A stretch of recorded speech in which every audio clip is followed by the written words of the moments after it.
სახელითა მამისათა და ძისათა და სული საწმინდისათა ყოლა სამგდელონო მეუფენო პატიოსანო მამანო ძვირფასო ძმებო და დებო გილოცავთ სულთმოფენობიდან მერვე კვირა დღეს და თავარანგელოს გაბრიელის ხსენებას დღეს აი ამ დღესთან დაკავშირებით სახარებიდან წაკითხული იყო ეპიზოდი უფალ იესო ქრისტეს მიერ 5000 კაცის დაპურების შესახებ, სასწაულებრივი დაპურების შესახებ. და ის სახარება აზუსტებს, რომ 5000 ადამიანი იყო გარდა ქალებისა და ბავშვებისა. ესე იგი, დაახლოებით 10 ან 15000 ადამიანი მაინც იქნებოდა იქ სავარაუდოდ. ეს ეპიზოდი, როგორც ყველა საკითხავი სახარებისა, განსაკუთრებულ სწავლებას გვაძლევს ჩვენ იმის თაობაზე, თუ რა დიდი მნიშვნელობა აქვს ჩვენი სულიერი ცხოვრებისთვის, ღმერთის ლოცვა-კურთხევას და რწმენას, რწმენის ძალას. აი მოციქულებს აზრათას არ ქონდათ ის, რომ შეიძლება 5 პურით და 2 თევზით დაპურებულიყო ამდენი ადამიანი. და ამიტომაც უთხრეს უფალს, რომ მათ მოშივდათ, ცოდოები არიან და გაუშვათ ახლო-მახლო სოფლებში, რომ იყიდონ თავისთვის საჭმელი. და უფალმა უთხრა, რომ არ არის საჭირო მათი წასვლა, არამედ თქვენ მიეცით მათ საკვები. მათ მიუგეს, რომ გაკვირვებულებმა ჩვენ მხოლოდ 5 პური და 2 თევზი გვაქვს და ეს რას ეყოფა ამდენ 1000 ადამიანს. უფალმა თითქოს არც შეამჩნია მათი ეს შეპასუხება და უთხრა, რომ უბრძანეთ დასხდნენ ბალახზე რიგებად. შემდეგ აიღო ეს პურები და თევზი, აღაპყრო თვალები ზეცისკენ, იმის ნიშნად, რომ იგი არის ერთარსი მამა ღმერთისა და რომ ერთია მათი მოქმედება. აკურთხა ეს პურები, მისცა მოციქულებს, მოციქულებმა კი დაურიგეს ამ ხალხს და არამხოლოდ დანაყრდა ეს ამდენი 1000 ადამიანი, არამედ კიდევ დარჩა 12 კალათი აავსეს პურით. ესე იგი, ბევრად მეტი დარჩა, ვიდრე იყო თავდაპირველად. და აი მოციქულებმა დაინახეს ღვთის ლოცვა-კურთხევის ძალა და მათი რწმენის ძალა უფლისადმი.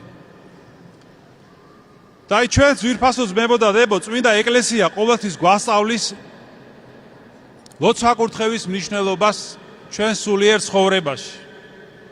რომ სადაც არის ღვთის კურთხევა, იქ არის ყოველგვარი სიკეთე და წარმატება. ხოლო სადაც არ არის ლოცვა-კურთხევა ღვთისა, იქ ადამიანები რომ შრომობდნენ, ხოლო თავისი ნებით, ნება-სურვილით, იქ ან არ ექნებათ ჯეროვანი წარმატება, ან საქმე არ გამოვა საერთოდ. და გარდა ამისა, რას გვასწავლის ჩვენ ეს წმინდა სახარება? მოციქულებსაც ასწავლა, რა თქმა უნდა, და ჩვენთვის ყველასთვის სულისთვის სასარგებლო სწავლებაა, რომ ღმერთ შეუძლია მცირედისგანაც შექმნას სიმრავლე, გაამრავლოს მცირედიც.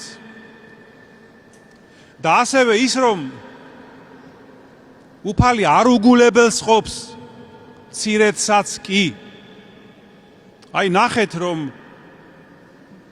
უფალს ხომ ახდენდა ამ სასწაულს და ხომ შეეძლო ზუსტად იმდენივე პური გაემრავლებინა, რამდენი სჭირდებოდა აი ამ ხალხს.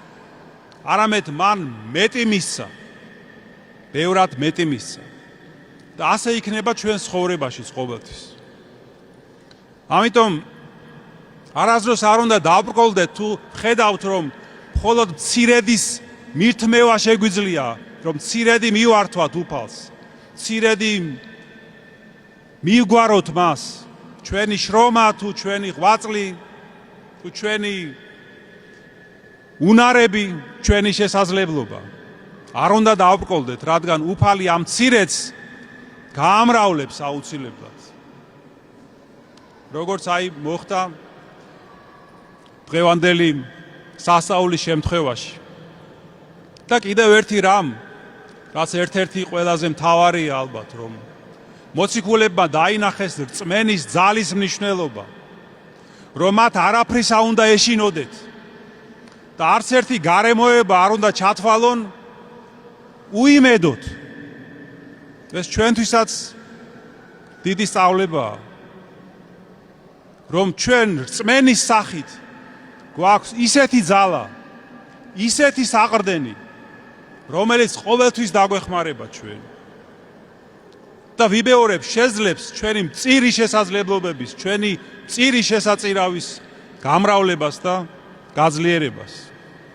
აი თუ გახსოვთ, როცა უფალი სასწაულებს ახდენდა, მას არაერთხელ უთქვამს, რომ ვისაც კურნავდა თუ ეხმარებოდა, რომ თქვენი რწმენისამებრ გეყოს თქვენ. ესე იგი, როგორი რწმენაც გაქვთ, ისეთი იქნება ღვთისწყალობა, იმის მიხედვით მოგეცემათ ღვთისწყალობა.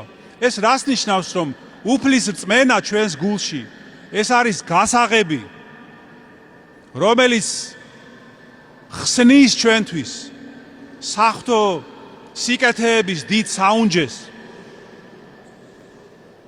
ეს უნდა გვახსოვდეს ყოველთვის. და როდესაც მოციქულები გრძნობდნენ რწმენის ნაკლებობას, გახსოვთ მათი სიტყვები, როგორც თხოვეს მათ უფალს, რომ რწმენა გაგვიმრავლეო, გვიმრავლე ჩვენ სარწმუნოები.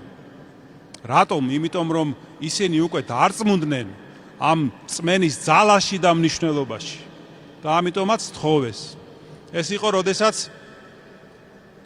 უფალმა უთხრა მათ, რომ იქ თავის მსმენელებს, რომ როცა შეგწოდავს ადამიანი, გაუწყერიო მას, ამხილე, მაგრამ თუ შენდობას გთხოვს, აპატიე და 70 ჯერ 7 გზის აპატიე თუ შენდობას გთხოვს. და მერე უთხრეს მოციქულებმა, რომ გვიმრავლე ჩვენ რწმენა. და აი თუ ისინი თხოვდნენ ამას, მით უმეტეს ჩვენ ძვირფასო ძმებო და დებო, რომლებიც ვართ მცირედ მორწმუნენი, სულიერად გლახაკნი, გმართებს რომ ვილოცოთ და ვთხოვოთ უფალს, რომ გაგვიძლიეროს ჩვენ რწმენა, გაგვიმრავლოს რწმენა, რომ გავხდეთ მისი მადლით. და აი დღეს მთავარანგელოზობაა და მთავარანგელოზ გაბრიელის და ყოველთა უხორცოთა ძალთა ლოცვით და მადლით ნამდვილი ქრისტიანები და გულწრფელი ქრისტიანები, ამინ, მერთმა დაგლოცოთ, გაგაძლიეროთ. დღეს ჩვენ ვლოცავთ მეფარიშვილებს და ბაჯაძეებს, მერთმა გაგახაროთ, გაგამრავლოთ და გიმრავლოთ რწმენა და სიხარული და ბარაკა თქვენს გვარებს და ოჯახებს.